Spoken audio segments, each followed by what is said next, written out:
Assalamu alaikum boys and girls, welcome to this video, first Q&A video on my YouTube channel. I've asked you guys questions on my Instagram channel that I will reply on a Q&A, kind of specially dedicated Q&A video, and here it is. And I've received a lot of questions, some of them in English, some of them in German, and I will reply in the either language. And so if you don't speak German, please turn on the subtitles. Yeah, subtitles, that's the word. So, and if you speak German, you should learn English. English is everywhere. Everyone speaks English everywhere in the world. So you should speak English in the year 2020. Question number 1, received by Maximilian Petrus. Was ist dein Warum und wie motivierst du dich selbst? Ganz interessante Frage, lieber Maximilian, denn Motivation ist tatsächlich ein ganz wichtiges Thema für viele. Wie man, glaube ich, sieht, fällt es mir relativ leicht, mich selbst zu motivieren. Und ich frage mich immer, warum Menschen sich nicht motivieren können. Warum kommst du nicht in die Aktion? Warum folgst du nicht deinem Traum? Warum kämpfst du nicht härter für das, was du wirklich willst? So, ich beschäftige mich tatsächlich mit der Frage, weil ich habe anscheinend dieses Geschenk, dieses Gift, dass ich mich selbst motivieren kann, dass ich morgens aufstehe und gut drauf bin. Und ich glaube, für mich ist ganz wichtig, dass ich mir bewusst bin, dass wir nur diese eine Chance haben, und diese eine Chance ist irgendwie 50, 60 Jahre, in der wir irgendwie produktiv sind. So die ersten 10, 15 Jahre, so ist eh alles für den Arsch, und die letzten 10, 15 Jahre auch. Das heißt, wir müssen die Zeit wirklich nutzen, und dementsprechend ist das mein Warum. Ich schaue jetzt nicht auf, ich möchte nicht in 10 Jahren möchte ich stolz machen und sagen, zum Glück hast du damals nicht deine Zeit in Bars verbracht oder irgendwie irgendwelchen Sachen, falschen Idealen hinterhergelaufen etc. pp. So, ich möchte den Daniel in 10 Jahren wirklich glücklich machen und möchte deshalb jetzt auch alles geben, solange wir alle Möglichkeiten auch zur Verfügung haben. Ne? Also es ist ganz wichtig, sich selbst zu motivieren, und wenn du kein Warum hast, dann würde ich dir sagen, nimm dir mal ein Wochenende frei und dedicate es. Opfer ein Wochenende, sei mit dir allein, mit deinen Gedanken, schreib dir auf, was dich antreibt, und finde dein Warum und warum du überhaupt morgens aufstehst. Das ist ja eine der essentiellsten Fragen. Herr Egge fragt, sind die Haare gefärbt oder ergraust du gerade so schnell? Nein, die Haare sind nicht gefärbt. Ich ergraue schon seit ich 23 bin. Da habe ich mein erstes graues Haar entdeckt. Dementsprechend, lieber Herr Egge, ich hoffe, die Antwort ist, ich gehe keinem Trend hinterher, sondern ich setze Trends. So, Tipps für den beruflichen Erfolg, fragt Bilam 120. Da gibt es unendliche. Und der berufliche Erfolg fängt bei dir an. Und der Erfolg fängt dabei an, wenn du aufhörst, auf die Meinung anderer wirklich was zu geben. Und wenn du anfängst, in die Aktion zu gehen, wenn du anfängst, neue Wege zu begehen, die noch keiner vor dir begangen hat, und wenn du anfängst, wirklich von etwas so überzeugt zu sein, dass deine Ausreden immer kleiner werden. Und das ist der Beginn von beruflichem Erfolg. Das aber beinhaltet ganz viele Unterkategorien, die ich selbst nicht master. Ja? Also ich habe so viele Sachen, an denen ich selbst arbeiten muss. Team bilden, Strukturen aufbauen, Systeme aufbauen, all das, so daran lerne ich selbst noch. Das sind alles Faktoren, wo ich mir selbst Tipps hole. Ich würde dir raten, schau, dass du mit einem Experten aus jedem Bereich dir als Mentor holst und dann mit dem zusammenarbeitest. Das ist der Tipp überhaupt, meiner Meinung nach. Aber wirklich, fang erstmal bei dir selbst an, denn Tipps gibt es wie Sand am Meer. Du musst in die Umsetzung gehen. Ne? So, Marien Möller, Sales, fragt, ab wann suchst du Verstärkung? Tatsächlich wahrscheinlich erst im letzten Quartal diesen Jahres, hoffentlich, denn es ist tatsächlich so, dass ich noch viele Sachen im Aufbau habe, und vor allem ich bekomme viele Anfragen von Menschen, die mit mir arbeiten möchten, aber ich muss die da ein bisschen vor sich selbst schützen, denn Dubai ist nicht, dass du hierher kommst und das Geld verdienst. So, es hat mich 5 Jahre lang gebraucht, um wirklich hier in Dubai Geld zu verdienen oder richtiges Geld zu verdienen. Und ich habe zu viele Menschen nach Dubai kommen sehen und dann scheitern sehen dementsprechend. Ich muss erst meine Struktur selbst aufbauen, um Menschen hier schnell erfolgreich zu machen. Das ist auch einer meiner Antriebspunkte, dass ich Menschen unter mir wachsen sehen möchte im Immobilienmarkt. So, weiter geht's. Summa der Hammer is asking, dream car, question marks. Of course, I have a lot of dream cars. Actually, I have a dream garage, the way my garage should look like one day. So that should be a 4x4, which is probably a G-Class Mercedes. A car for me for my real estate viewings, which is a Rolls-Royce Wraith. A car for my wife, which is a Porsche, which she always dreamed of that. And I want to have a classic car. And my dream is a Mercedes-Benz, the so-called Strich 8. It's a W114 Coupe. I love the style. I love it. It's so cool. It's so.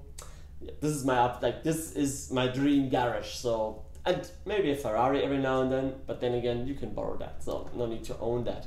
But these 4 cars would be my dream garage, and I'm so sure that I'll have it one day. That I could choose between my cars if I go for the classic car today to visit a client, or did I go for the Rolls Royce, or maybe I take my wife's Porsche. So watch me getting all of this stuff, guys. Watch me getting and achieving my goals here on this channel. Also, Summa der Hammer, actually, he asked a lot of questions.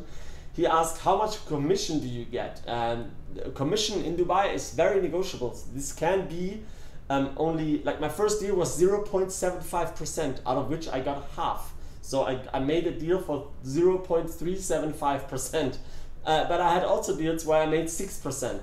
So it's completely negotiable. But the overall, like the standard is 2%. 2% on a real estate deal is what every real estate broker charges here, and then they have to divide it 50-50 usually with real estate companies, so they get a 1% net into their pocket. Summa der Hammer as well, is the job a real estate agent sustainable? Great questions, and for me one of the key factors why I have my coaching, because I don't think it will be sustainable, but people still buy from people. And I'm pretty sure that this one platform is already in the pipeline, which connects buyers and sellers directly, cutting out the middleman, which is me and which is every real estate agent out there. So for me, it's super important to make my job sustainable, because I love what I do and I don't want to lose it. That means I'm building a personal brand which will be so strong that people rather have me in the deal, making sure that everything goes right and paying that couple percentage more to have the security while buying a property here in Dubai. So this is the reason why I'm having my personal branding, why I have my personal branding coaching, why I'm using social media to talk to my clients or to other real estate agents to educate them how to make their lives better and how to become more successful for them as well. So that's super important. Also, Summa der Hammer, nice question. How to earn money when you're a student? There is no job in the world I didn't do. My first job I had was 13. I was giving out newspapers, like every Saturday I had to go for 6, 8, 9 hours, and I had to give out the newspapers, like advertisements. So I went on my bike early morning and I came home at like 4 or 5 p.m. and yeah, it was not a pleasant job, but it was my first money. And with 14, my father took me to some. He was working on construction sites, so I did some jobs there, like cleaning rocks or like very, very simple jobs really. And he paid me 50 euros a day for that, my dad. And then when I got older, with 16, I was working as a jeans salesman. Then I worked at Mercedes. I did something like we have in Germany. We have 3 years of Ausbildung, it's called, where you get an education degree, working as a salesperson and like half-time in school. And then afterwards, I studied business and marketing. And during that time, I was a bartender. I was a barista in the morning, I was a bartender in the afternoon, and in weekends I was a bartender in the nightclubs, which got me my job as a DJ back then. So, alright, Suma der Hammer, amazing questions. Really thank you. I'm really honored to get questions like this from somebody. Jasmin 2018 fragt, wie geht es Olga, Krebs besiegt? Tatsächlich, ja, aber Krebs hast du ja nie wirklich besiegt natürlich, aber aktuell, sie braucht keine Chemotherapie, wir sind super dankbar, alle Ergebnisse kommen top zurück. Nächste Woche hat sie ihre Operation, wo sie sie hat so einen Dock in ihrer Brust, wo die Chemotherapie reingeflossen ist, und den bekommt sie dann rausoperiert. Also wir sind ganz frohen Mutes, dass dieses Kapitel in kurzer Zeit zu Ende ist, aber natürlich muss sie regelmäßig zu Check-ups gehen und regelmäßig natürlich sich kontrollieren lassen. Aber ja, es sieht alles sehr gut aus, und hoffentlich können wir bald auch nach Spanien gehen und unsere kleine Tochter dann einpflanzen lassen, die wir schon in Spanien haben, die auf uns wartet. Bilam 120 fragt auch, Hinweise für den Umzug nach Dubai. Wahrscheinlich meint er Tipps für den Umzug nach Dubai. Sehr gerne. Am Ende des Tages musst du erstmal kommen, denn vieles wird hier erst entschieden, wenn du hier bist. Ich kann dir jetzt nicht den Fahrplan geben, weil es auch natürlich sehr an deiner persönlichen finanziellen Situation hängt. Du kannst hier ohne Geld herkommen, safe, habe ich auch gemacht. Ja. Ich bin ohne Geld hierher gekommen, habe erstmal in einem Shared Apartment gelebt, erstmal sogar auf der Couch geschlafen von einem Freund für ein paar Wochen, und dementsprechend wenn du mehr darüber wissen möchtest, schau dir gerne meinen Kurs an, danielgarofoli.de/Kurs. Da erzähle ich ein bisschen, wie man den Umzug auch gestaltet nach Dubai, was du beachten musst bei Mietverträgen, was du beachten musst, wenn du Wasser, Strom, Gas, Telefon, wie du ein Bankkonto eröffnest etc. All das gibt es in meinem Kurs, danielgarofoli.de/Kurs. Bilam 120 fragt auch, Tipps, seine Leidenschaft zu finden. Tiefes Thema. Ich würde sagen, wenn du deine Leidenschaft noch nicht gefunden hast, also für mich ist meine Leidenschaft das, was ich jetzt mache. Ich verkaufe Immobilien und ich versuche Menschen mein Wissen, mein Mittel, mein Mindset zu vermitteln. Ja? Das ist meine Leidenschaft. Ich habe die nicht gefunden, die hat mich gefunden. So, achte auf die Zeichen, schau, was du immer wieder machst, und schau darauf, dass du ein Thema findest, über das du den ganzen Tag reden kannst, ohne dass dir langweilig wird, ohne dass du keinen Bock mehr darauf hast. Ja? Also unbedingt deine Leidenschaft zu finden, ist eigentlich schon in dir drin. Du musst nur auf deine innere Stimme hören. Und Leidenschaft übrigens hat nichts mit Reichwerden zu tun. Auch ganz wichtig. Leute vermissen Leidenschaft finden mit Reichwerden. Das verwechseln die. So, wenn du eine Leidenschaft hast, dann kann es auch Altenpfleger sein. So, ein Altenpfleger wirst du nicht reich. Safe nicht. Außer du baust eine Altenpflegerkette auf und kaufst Immobilien, dass du dann vermietest. Aber als Altenpfleger selbst, dieses nah am Menschen arbeiten, davon wirst du nicht reich. Faktisch. Kann aber eine Leidenschaft sein. So, deshalb nicht verwechseln. Wenn du reich werden willst oder deiner Leidenschaft folgen oder im besten Fall beides haben willst, musst du in dich selbst reinschauen. Suffer Now 7 fragt, was ratest du jemandem, der keine Motivation hat? Einen Psychologen aufsuchen. Wenn du keine Motivation hast, wir sind umgeben von Sachen, also wir sind umgeben von,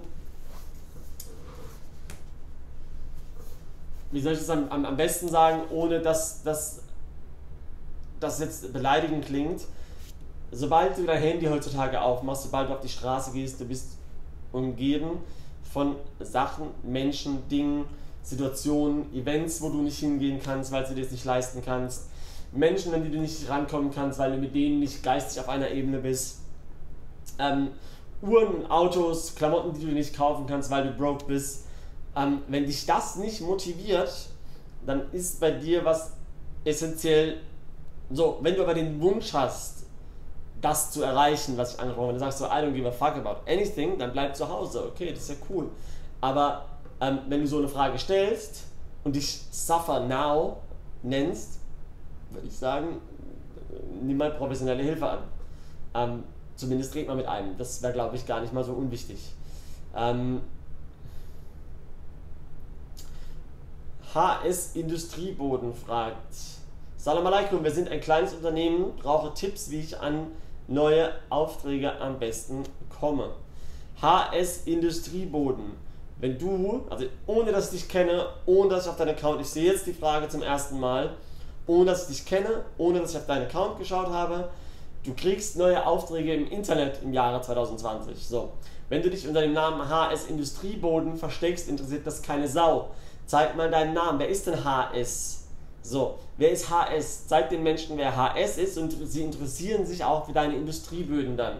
Aber erstmal interessieren sich die Menschen für dich als Person.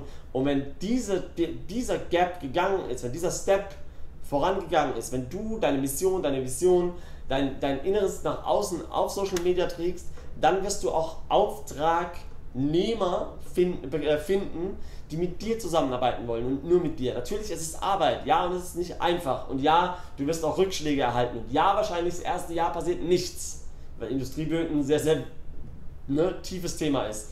Also ich bräuchte jetzt keinen Industrieboden. Aber wenn das dein Job ist, dann musst du dein Inneres nach außen tragen, wenn du neue Aufträge bekommen willst über Social Media. See you next time for the Q&A number 2. We'll do this regularly now. So I hope you enjoyed it. If you liked it, give me a thumbs up. Please subscribe, ring the bell if you want to get notified that I uploaded a new video. And yeah, thank you for following me, my journey, and my mission to make the world a better place and Dubai a great place to invest. Thank you very much. All the best. Daniel Garofoli. Bye bye. Katze? Animal? Ja, na klar.